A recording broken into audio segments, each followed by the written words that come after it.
एक समय की बात है। एक बहुत शक्तिशाली और न्यायप्रिय राजा था। वो अक्सर अपने राज्य का हाल जानने के लिए बिना बताए यात्रा पर निकल जाता था, ताकि उसे सच्चाई का पता चल सके। एक दिन राजा अपने कुछ सैनिकों और काफिले के साथ जंगल के रास्ते से गुजर रहा था। ये रास्ता बहुत ही खतरनाक था, क्योंकि इस इलाके में डाकुओं का डर हमेशा बना रहता था। लोग अक्सर इस रास्ते से जाने से डरते थे। राजा का काफिला धीरे धीरे आगे बढ़ रहा था कि अचानक उन्हें एक तेज आवाज सुनाई दी। मारो मारो, लूटो लूटो। राजा चौंक गया। उसने चारों तरफ देखा, लेकिन कोई इंसान नहीं दिखा।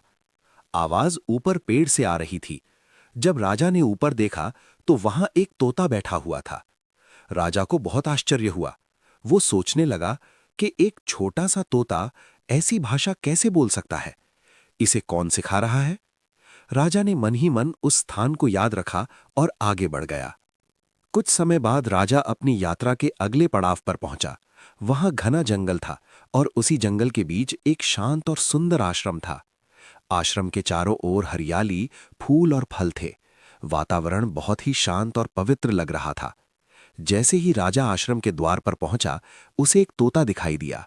ये तोता बहुत शांत और सुंदर था। जैसे ही उसने राजा को देखा, वो मीठी आवाज में बोला, स्वागतम, सुस्वागतम महाराज। राजा ये सुनकर और भी ज्यादा चौंक गया। अरे, ये क्या बात है? वहां रास्ते में एक तोता गालियां दे रहा था और यहां दूसरा तोता इतना मधुर बोल रहा है। इतने में ऋषि बाहर आए और राजा का आदरपूर्वक स्वागत किया। उन्होंने राजा को आसन दिया, फल फूल और जल अर्पित किया। राजा को ये सब बहुत अच्छा लगा, लेकिन उसके मन में पहला तोता अभी भी घूम रहा था। राजा से रहा नहीं गया, उसने ऋषि से पूछ ही लिया, हे ऋषिवर, ये क्या रहस्य है? मैंने दो तोते देखे, दोनों एक ही जाति के हैं, एक ही माँ की संतान लगते हैं, फिर भी उनका व्यवहार इतना अलग क्यों है? राजा ने आगे कहा, एक तोता मुझे लूटने और मारने की बात कर रहा था, जबकि ये तोता मेरा सम्मान कर रहा है। ऋषि मुस्कुराए और शांत स्वर में बोले, राजन, इसमें तोते का दोष नहीं है, बल्कि उसके संग का प्रभाव है। उन्होंने समझाया, जो तोता आपने रास्ते में देखा वो डाकुओं के बीच रहा है। उसने वही सुना, वही सीखा और वही बोलने लगा। और ये तोता यहाँ है, इस आश्रम में रहा है।